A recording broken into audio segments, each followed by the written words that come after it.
Hi, my name is Yongyan Cao. This is the phase 1 for the ADO.NET class project. This is an application created for a music school. It is connected to a database in SQL Server. So the main form we are seeing right now, it inherits from the base form 1 here. So when we start the application, we will see 3 buttons on the main form. Each button will lead us to a new form. Each new form will also inherit from the same base form, which is form 1 here. For the first part of the project, we have to show data from at least one of the tables from the database. On the left hand side here, we can see that we are showing the student IDs and names from the students table. Okay, for the second part of the project, we have to allow the user to run specific records. So in the middle section in this form, from the combo box, we can see that when the form loads, the combo box auto-populates all the students' ID number. If we select one of the ID numbers, it will the student's phone number and email address will appear down below, like this. Let me show the coding for this part. Okay. So I have a middle tier class here that holds all the methods.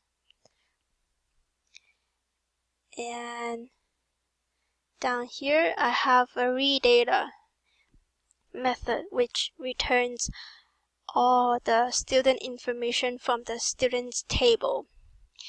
First it opens connection and then it sets the properties.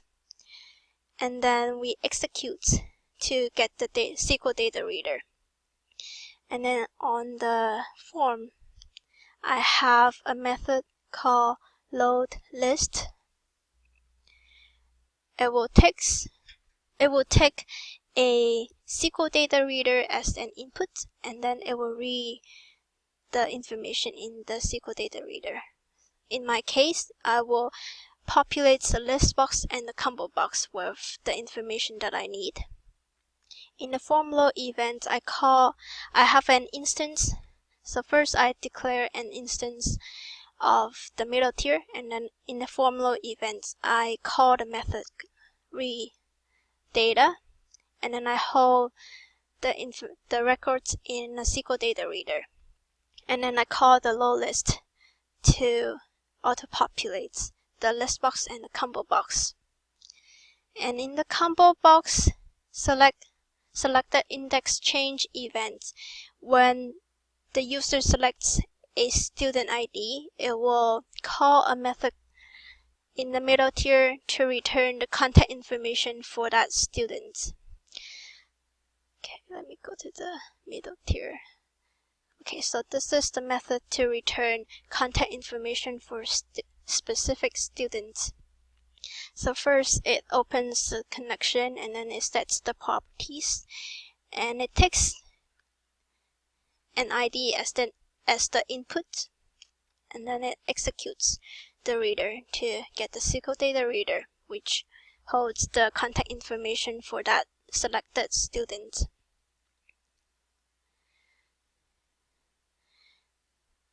And then I call the method here, and then I get the SQL data reader, and then I list the phone number and email in the list box. Okay, so this is the second part of the project. For the last part of the project, I have to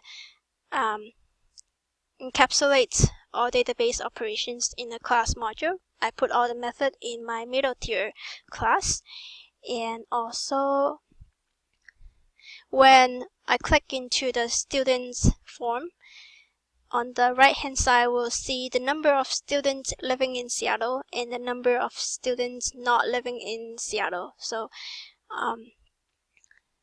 this method here, it is the aggregate query. Okay, first in the middle tier I have 2 methods. One is to return number of students living in Seattle, and one method is to return number of students not living in Seattle.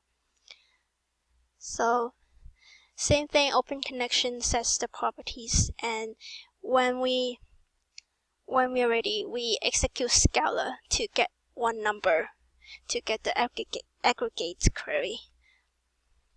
Okay.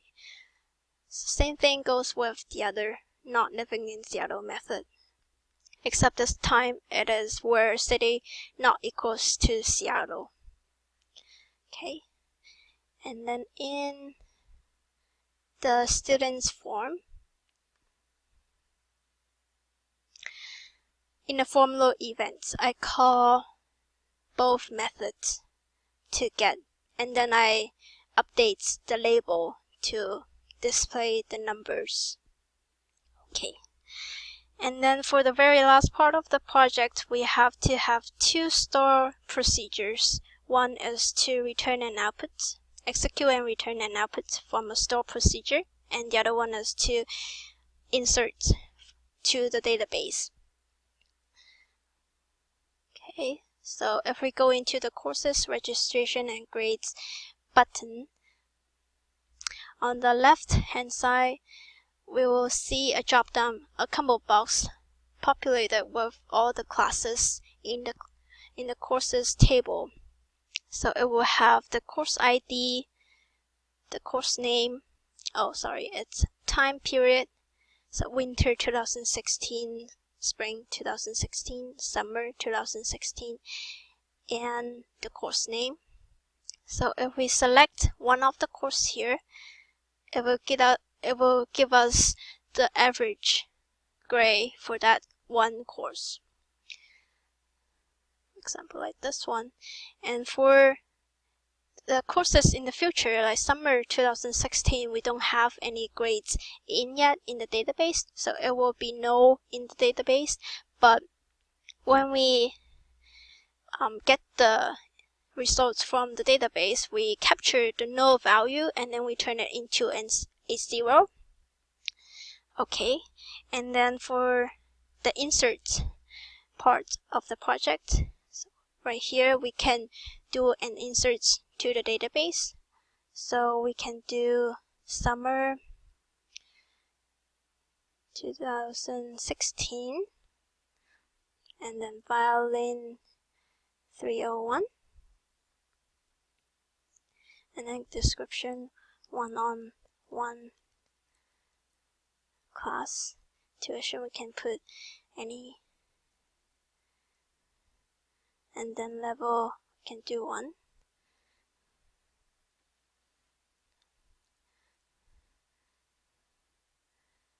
Let me do 3. And then for the enrollment, the user should enter only 0 or 1. 0 means it's not open for enrollment, 1 is open for enrollment. And if we put anything other than 0 or 1, it will not let the user to go through. But if we put 1 here,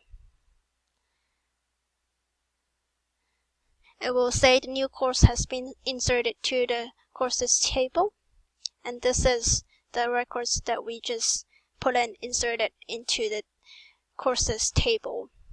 So let me show the coding for both parts. In the middle tier,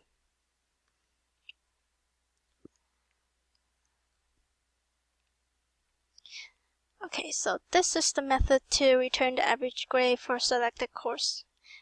So I have the store procedure name here, and then I have all the parameters right here, and then I execute non-query to get the average grade. And then here is where we capture the null value. If there's not any grade for that class, it will say the grade is 0. And then down here we capture all the exceptions, and then finally we close the connection. Okay, and then to insert the course, this is the method in the middle tier to insert new course. So I have the store procedure name here, and then I have all the parameter down here, and then I also execute non-query to insert the new record into the table, capture all the exception, and then finally we close the connection. In the form,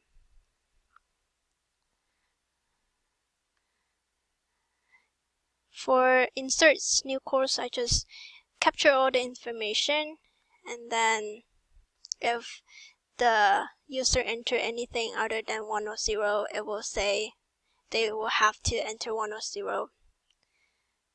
And then I call the method in the middle tier